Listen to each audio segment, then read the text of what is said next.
Hi guys, it's Aoife from Fred We See Died Laughing and I'm here with my weekly wrap up. So I got 3 books read this week. All of them are YA books, 2 of them are actually rereads. So I will start with the first book I finished, which is the book that I read for the first time, and that is Kruger Kingdom by Leigh Bardugo, which is the second book in the Six of Crows duology.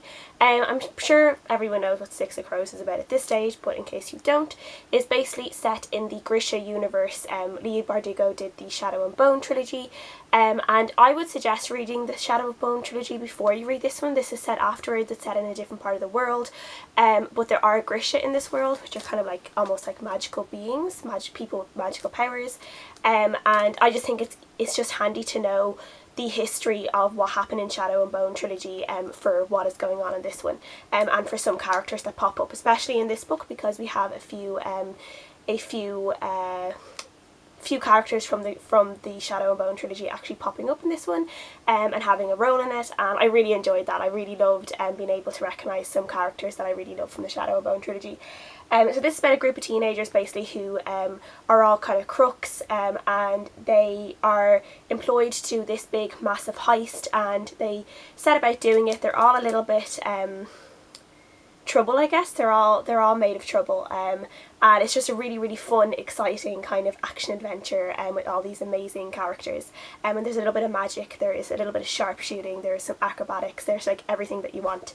I really enjoyed Six of Crows, and I think I gave it like a 4.5 5 out of 5 stars, and then when this one came out, I just didn't feel like this like urge to pick it up straight away, so it took me a really long time to pick this up. And when I did pick it up, I was still pretty much familiar with what happened in Six of Crows, but I did end up, after a couple of chapters, I actually went and looked up a synopsis of what happened in Six of Crows, because I felt like I didn't have all the information I wanted, so I ended up reading that, and that actually helped me as I continued on with this one. But I really enjoyed everything that happened in this one. There was one sad thing that happened that I actually did see coming. I hoped it wouldn't happen, but it did happen, and so there was that did break my heart a little bit. And then there was this book actually did have some tears in my eyes at some stages, because there's one bit at the very end. I obviously can't say anything because it's big spoilers, but there's one thing that happened at the very end, which is something that one of the characters had wanted for a very long time, and it just was just so emotional, and it just brought like this big lump to my throat, and I was blinking away tears. Overall, I think it was really good, and I gave it like a 5, I gave it a 5 out of 5 stars. I don't know, maybe in a while if I drop down to a 4.5, but I did really thoroughly enjoy every single moment of reading this, and I would definitely recommend this series to anyone, and I cannot wait for all the other books that Leigh Bardugo brings out ever, and I just want her to continue to write stuff in the Grisha universe, because I love the Grisha universe, and I only read Shadow and Bone last year, and I've actually reserved the audiobook on my library app, because reading this one again has just made me want to go back and read Shadow and Bone again, so I'm going to try and listen to them on audiobook this time and see if it's any different. But yeah, I really enjoyed this one, 5 out of 5 stars. And then at the moment I'm actually rereading the Raven Boys series by Maggie Stiefvater. The reason I am doing this is because Maggie Stiefvater is actually coming to Dublin on Wednesday, and I want to go and see her, obviously, but the thing is that I've read like the first 3 books, which is the Raven Boys, the Dream Thieves, and Blue Lily Lily Blue. And when The Raven King came out, which is the 4th and last book in the series, I bought it within like a week of it coming out. I actually bought the whole lot because I read the others on like in my library book on Kindle, but I knew it was a series that I would read again eventually, so I bought the whole lot. And then I never read The Raven King. I just kept saying I would read it, and it never happened. So now that Maggie Stiefvater is coming to Dublin, I want to see her, but I also I want to have read the whole series. So I have decided to reread a lot of them, one after the other, because when I first read them originally, there was huge gaps in between my reading of each book. So I was a little bit foggy going into each book again of like what had been going on. So I just this is a whole new reading experience for me again, just doing it one after another, and I'm actually really enjoying it as well, because I have read the first 2, which is the Raven Boys and the Dream Thieves, And my first rating of The Raven Boys when I first read it, like a few years ago, was a 3 stars. And that was like, my ratings are a little bit different now, so that would probably be like a 4 stars now. And I did actually bump it up to 4 stars after reading it again for the second time, because I think I just enjoyed my reading of it more. I have a closer connection to the boys and to Blue and Blue's family now. And yeah, I was just able to really like fall heart and soul into it again, and really just enjoy the writing and really drink up Maggie Stiefvater's writing, because she is just such a beautiful writer. And then I also read The Dream Thieves, which I really loved the last time. I gave it a 4 out of 5 stars the last time I read it, which was like 2 years ago. And again, I really liked it this time around as well, and I gave it a 4 stars again. And then I'm currently just starting Blue Lily Lily Blue again, which I read last year, so it hasn't been that long since I read this one. But this one had been my favourite out of the 3 that I have read, so I'm looking forward to seeing if when I read it again now, if it's going to be my favourite. And then obviously I'll go on and read The Raven King, which I'm really looking forward to finally seeing what happens. I do actually have Maggie Stiefvater's other books. I do have her Shiver series, but I highly doubt I will get them read by Wednesday in like the next 3 days. But I might bring them along with me and just get them signed if she's signing books, I don't know.